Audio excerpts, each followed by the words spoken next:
Hey guys, good morning. My name is Piyush and welcome to your classes 50 golden rules की series को आज शुरू करते हैं फिर से। और आज डे 17 रहेगा। आज के रूल्स भी बहुत स्पेशल रहेंगे। सिंगुलर प्लूरल पे बेस्ड आपको बहुत सारी प्रॉब्लम्स फेस करने को मिली होंगी। कई बार बहुत सारे ऐसे नाउन्स आपको देखने के लिए मिले होंगे जिनके साथ में कई बार वर्ब्स वेरी करती हुई दिखी होंगी, कभी सिंगुलर कभी प्लूरल। सो आज इन डाउट्स को मैं दूर कर दूंगा और आज की क्लास के एंड होने के बाद इनमें डाउट्स आपको कभी नहीं आएंगे। आपके सामने सेंटेंस आएगा और आप तुरंत समझ जाओगे कि इसमें सिंगुलर वर्ब लगनी है या प्लूरल वर्ब लगनी है। राइट। सो कंफ्यूजिंग पार्ट्स को स्टार्ट करते हैं। और इस क्लास की फ्री पीडीएफ्स अगर आपको परेशान कर रही हो तो आपको टेलीग्राम चैनल ज्वाइन करना है और फ्री पीडीएफ्स वहाँ से आपको डाउनलोड कर लेनी है। राइट। अगर आप डिजी बुक्स के थ्रू अपनी प्रैक्टिस करना चाहते हैं so you have to use exam tin code. You simply have to download digi books from play store. ये ऐसा लोगो आपको वहाँ से मिलेगा। आप स्टोर पे आप डिजी बुक्स डाउनलोड करेंगे and while logging in you have to use exam10 code so that you can get additional discount of 10%. Right. So use digibooks for preparing and for further enhanced preparation. Right. सो डिजीबुक्स को एक बार try ज़रूर करिए because ये काफ़ी अच्छी हैं and बहुत अच्छा रिस्पॉन्स स्टूडेंट से मिला है। सो डिजीबुक्स को एक बार ट्राई आपको ज़रूर करना चाहिए। चलिए बात करते हैं आज के रूल्स की। तो सबसे पहले आपको करने हैं कुछ क्वेश्चंस के आंसर्स, जैसा कि हमेशा मैं कराता हूँ। ये 4 क्वेश्चंस आपके सामने हैं। First is she ate that already. Second is they have gone just now. Did you ever think of going abroad. Fourth is he did not submit the project yet. इन चारों में से आपको बताना है कौन सा क्वेश्चन सही है और कौन सा गलत। जल्दी से पढ़िए और बताइए कौन सा सेंटेंस इनमें से सही है। 10 सेकेंड्स का टाइम आपके पास अलॉट कर रहा हूँ।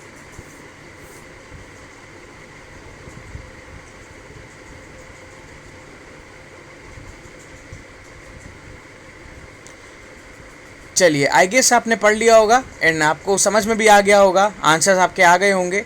चलिए देखते हैं कौन कौन से क्वेश्चन सही हैं, सेंटेंसेस सही हैं और कौन कौन से गलत हैं। तो पहला सेंटेंस कहता है शी एट दैट ऑलरेडी, ये गलत है। दूसरा कहता है दे हैव गॉन जस्ट नाउ, ये सही है। थर्ड कहता है did you ever think of going abroad, this is wrong.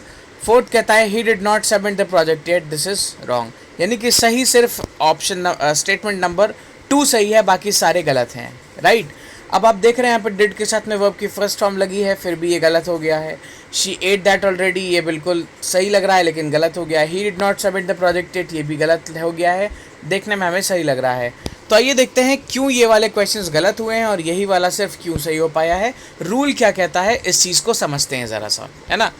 तो रूल कहता है आफ्टर दीज वर्ड्स, कौन से, ever, now, never, just now, yet, up till now, already and so far. एक बार फिर से रिवाइज करते हैं। वर्ड्स हैं ever, never, yet, already, now, just now, up till now and so far. ये 8 वर्ड्स के बाद में आपको सिर्फ परफेक्ट टेंस ही यूज़ करना है और कुछ आप नहीं यूज़ कर सकते हैं। ठीक है, ये रूल है।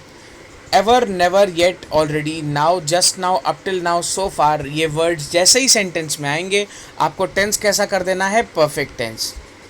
बिल्कुल सही से समझ में आ गया। चलिए वापस उन सवालों पे आते हैं।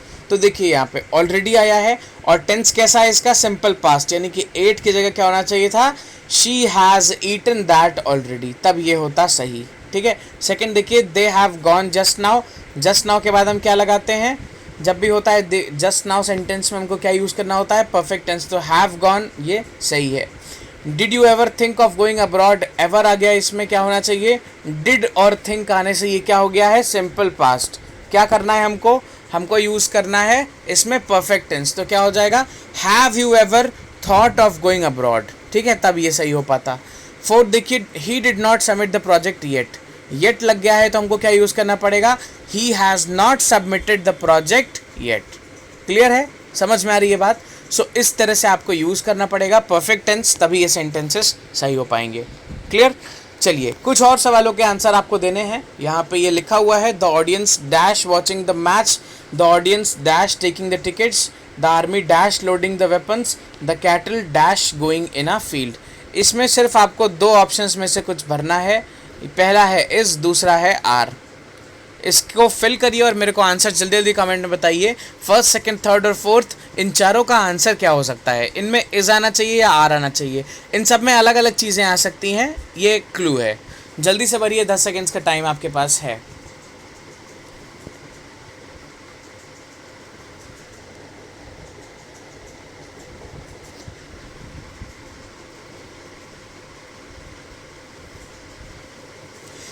चलिए देखते हैं इसको। अभी कह रहा है the audience dash watching the match, इसका आंसर होना चाहिए इज। जिसका भी आंसर यही आया हो मेरे को कमेंट्स में बताइए। सेकंड कह रहा है the audience dash taking the tickets, इसका आंसर होगा आर। थर्ड कह रहा है the army dash loading the weapons, इसका आंसर होगा आर। फिर फोर्थ कह रहा है the cattle dash going in a field, इसका आंसर होगा आर। ठीक है, अब ये ऐसे आंसर्स कैसे आ रहे हैं? देखो ऑडियंस यहाँ पे भी यूज़ हुआ है, इसका आंसर इज है। यहाँ पे भी ऑडियंस यूज़ हुआ है, इसका आंसर आर है। ये ऐसे कैसे हमें समझ में आएगा, है ना? आर्मी तो एक कलेक्टिव नाउन होती है, यानी कि एक कलेक्टिव नाउन होता है, पर इसमें हमने लिखा है आर। ऐसे कैसे हो रहा है? इसका कोई स्पेसिफिक रूल होता है क्या? तो चलिए देखते हैं इस चीज़ को, उसके बाद वापस इन क्वेश्चंस पे आएंगे और फिर आप आंसर्स एकदम सही से कर पाएंगे। ठीक है, देखिए इसका रूल ऑफ कलेक्टिव्स हमें यहाँ पे आज पढ़ना है। तो पहला रूल देखिए, ध्यान से बहुत समझिएगा। When collective noun is used for a single purpose it takes singular verb. जब भी कलेक्टिव नाउन सिंगल पर्पस के लिए यूज हुआ होगा, मतलब पर्पस सारे लोगों का क्या हो, एक सिंगल पर्पस हो, है ना? जितने भी लोग हो उनका पर्पस क्या हो, एक ही हो, तो क्या यूज करेंगे, सिंगुलर वर्ब।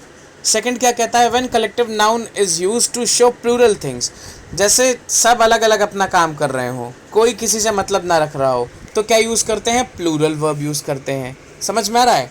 अगर जितने भी लोग हैं उस ग्रुप में वो सब एक ही काम को कर रहे हैं एक साथ, तो हम क्या यूज़ करते हैं, सिंगुलर वर्ब। अगर सब अलग अलग काम कर रहे हैं तो हम क्या यूज़ करते हैं, प्लूरल वर्ब। तीसरा रूल बहुत ज़्यादा इंपॉर्टेंट है, देखिए, people, cattle, vermin, police etcetera, ये सब जो वर्ड्स लिखे हैं, people, cattle, vermin, police etcetera, are not collective nouns. ये कलेक्टिव नाउन नहीं होते हैं, ये एक्चुअली प्लूरल नाउन्स होते हैं। मतलब ये हमेशा प्लूरल की तरह ही रहते ही हैं, है ना? सिंगुलर इनका हो ही नहीं सकता, नहीं तो इनका जो अस्तित्व है वो समाप्त हो जाएगा। जैसे मैं बोलूँ वन पीपल कभी भी नहीं हो सकता है। अगर मुझे वन बोलना है तो मुझे क्या बोलना पड़ेगा, पर्सन। ठीक है, मतलब पीपल होने के लिए ही मेरे को कम से कम एक से ज़्यादा लोग की ज़रूरत पड़ेगी। ठीक है, तो जब तक ये वर्ड्स रहेंगे तब तक कम से कम एक से ज़्यादा लोग इसमें होने चाहिए। तो ये प्लूरल नाउन्स हैं, ये कलेक्टिव नाउन्स नहीं है। तो the verb used after them is always plural. ये स्टेटमेंट क्या कह रहा है, ये रूल क्या कह रहा है, जो वर्ब यूज़ होती है इन वर्ड्स के साथ में, किनके, people, cattle, vermin, police etcetera, इसमें और भी बहुत सारे आ जाते हैं, जैसे पीजेंट्री हो जाता है ना? जैसे लोकस्ट हो जाते हैं, जो आजकल टिड्डियाँ चली हुई हैं, आपको मालूम होगा, है ना? अभी इंडिया में भी आ गई हैं। तो वो सब हमेशा ग्रुप में चलते हैं, वो सब हमेशा ग्रुप में कंसिडर होते हैं। तो वर्ब इनके साथ में हमेशा कैसी होती है, प्लूरल वर्ब यूज़ होती है। इस चीज़ को बहुत खास ध्यान रखेंगे आप। ठीक है, the verb use after them is always plural. अब चलते हैं वापस उन्हीं क्वेश्चंस पे और देखते हैं कि क्या हम आंसर कर पाते हैं वापस।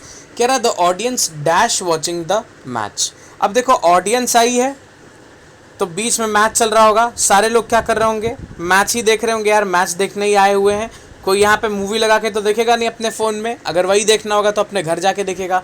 तो यहाँ पे इज हो जाएगा, बिकॉज सबका मोटो क्या है, एक ही है। समझ में आ रही है बात? दूसरा देखिए, the audience dash taking the tickets.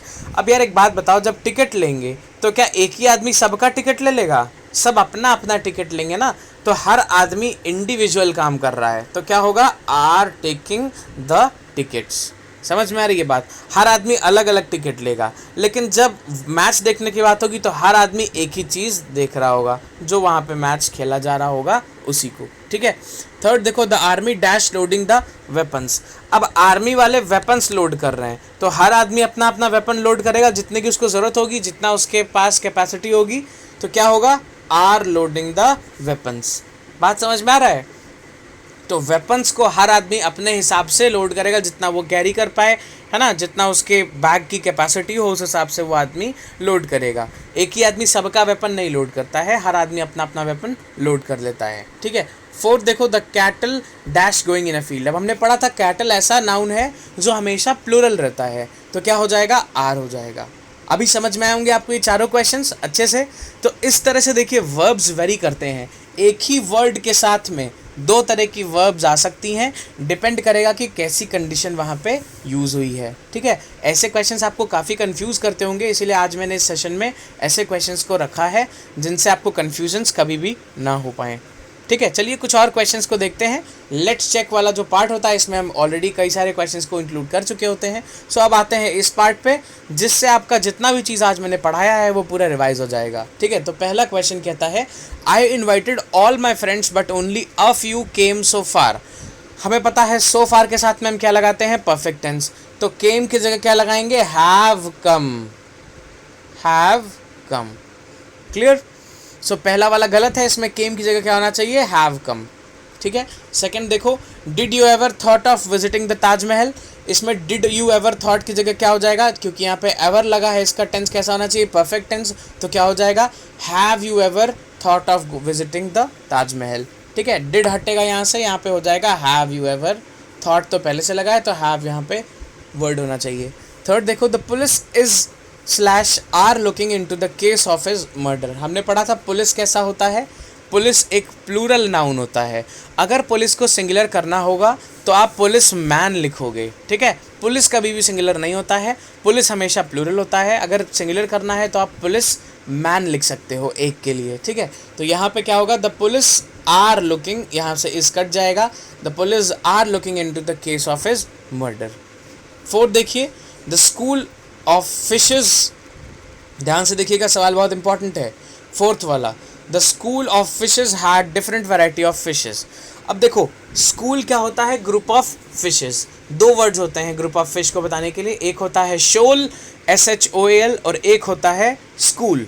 तो यहाँ पे लिखा है द स्कूल ऑफ फिशेस।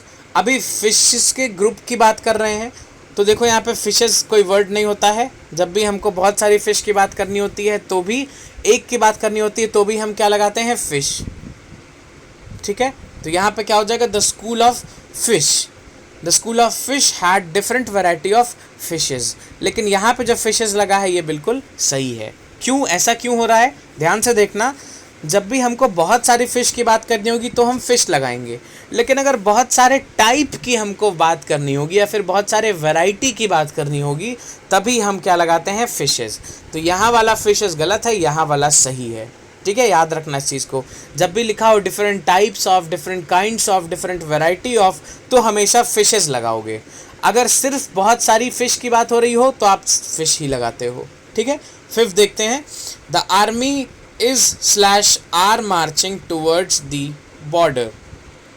अब देखो, the army is slash are marching towards the border. अभी अगर ये मान लो बॉर्डर है, ठीक है, तो एक आदमी मार्च करके जाएगा, फिर इधर से दूसरा इधर मार्च करते हुए चला जाएगा, फिर तीसरा ऐसे मार्च करेगा, फिर चौथा ऐसे मार्च करेगा। ऐसे होता है क्या, नहीं, जितने भी होते हैं सब एक साथ एक ही तरफ मार्च करते हैं। तो क्या हो जाएगा, इज, आर यहाँ से गलत हो जाएगा। क्लियर है, समझ में आ रहा है। अभी हमने एक जगह आर्मी में आर यूज़ किया था, है ना, जब हमने वेपन्स लोड करने की बात की थी, क्योंकि सब अपना अपना वेपन लोड करते हैं। जिसकी गोलियां या फिर जिसके भी आर्म्स ख़त्म हो जाएंगे वो अपना लोड करेगा, है ना। हर आदमी तो नहीं लोड करेगा और सब अपना अपना अलग अलग लोड करेंगे। लेकिन यहाँ पे जब मार्च करने की बात हो रही है तो सब मार्च एक साथ ही करते हैं, मार्च पास्ट। ठीक है, इसलिए यहाँ पे इज होगा सही आंसर। 6 देखिए, the jury gave its slash their decision unanimously. अब ये क्वेश्चंस बहुत इंपॉर्टेंट है, ध्यान से देखना। इंपॉर्टेंट सारे ही हैं पर ये वाले काफ़ी कंफ्यूजिंगली इंपॉर्टेंट हैं। 6 देखो, the jury gave its slash their decision unanimously. अभी इट्स या फिर देयर, देखो यूनानिमसली का मतलब होता है एक मत से, मतलब सबका विचार क्या हो, एक ही हो। जब ऐसा होगा तो डिसीजन कितना निकलेगा, एक तरह का, यानी कि सिंगल वर्ब यूज़ करनी पड़ेगी, सिंगल प्रोनाउन यूज़ करना पड़ेगा। तो सिंगल प्रोनाउन क्या होता है, इट्स होता है। देयर क्या होता है, प्लूरल, इसलिए देयर यहाँ से कट जाएगा। क्या हो जाएगा, the jury gave its decision unanimously. समझ में आ रहा है। 7 देखो, the jury was slash were divided in opinion. अब देखो, अगर डिवाइडेड होंगे तो कोई कहेगा कि ये गलत है, कोई कहेगा ये सही है, यानी कि कैसे डिसीजन आ रहे हैं, एक से ज़्यादा। जब एक से ज़्यादा आ रहा है यानी कि प्लूरल हो गया। तो जब डिवीजन प्लूरल, जब ओपिनियंस प्लूरल हैं तो वर्ब कैसी, प्लूरल। तो वॉज कटेगा, यहाँ से क्या आएगा, वर आ जाएगा। समझ में आ रही है बात। सो यहाँ पे क्या करते हैं, वर्क को हम सही मानेंगे जस्ट बिकॉज कि यहाँ पे जो ओपिनियंस हैं वो डिवाइडेड हैं, वो बहुत सारे हैं। ठीक है, तो जब भी ऐसा होगा तो देखो जूरी के केस में सिंगुलर भी यूज़ हो रहा है और प्लूरल भी यूज़ हो रहा है। ऐसे ही होता है जब भी कलेक्टिव नाउन्स होते हैं, बस आपको ध्यान रखना है कि सवाल में कैसी बात हो रही है। 8 देखेंगे, the audience is slash are cheering up the team. अब यार चीयर अप करेंगे तो तो एक आदमी चीयर अप करेगा, दूसरा आदमी गाली थोड़ी देगा। हर आदमी चीयर अप करता है जब उसको पसंद आता है या फिर कुछ भी ऐसा मोमेंट होता है ना। तो चीयर अप करने के लिए सब एक साथ चीयर अप करते हैं टीम को, ठीक है। तो 8th का क्या हो जाएगा, is cheering up the team. यहाँ पे आर नहीं होगा, इसमें कलेक्टिवली हम एक की बात करेंगे, मोटो एक ही है, चेयर अप करना, ठीक है। तो इसका आंसर होगा ऑप्शन इज। क्लियर। सो आज के लिए इतने ही क्वेश्चंस, इतने ही कॉन्सेप्ट्स थे। फिर कल मिलूंगा नए कॉन्सेप्ट्स के साथ में 50 गोल्डन रूल्स में। आज के कॉन्सेप्ट्स में जो भी डाउट्स हों, जो भी वर्ड से रिलेटेड आपको प्रॉब्लम्स हों, आप मेरे से नॉर्मल कमेंट्स में पूछ सकते हैं। अगर लाइव कमेंट्स में आंसर ना दे पाऊँ तो आप मेरे से नॉर्मल कमेंट्स में पूछ सकते हैं, ठीक है। अगर वीडियो पसंद आई हो तो लाइक बटन प्रेस करिएगा, शेयर करिएगा एंड सब्सक्राइब करिएगा। और शाम को 6 बजे जो फिलर्स की क्लास है उसमें आना ना भूला करिए, ठीक है। Thank you and take care.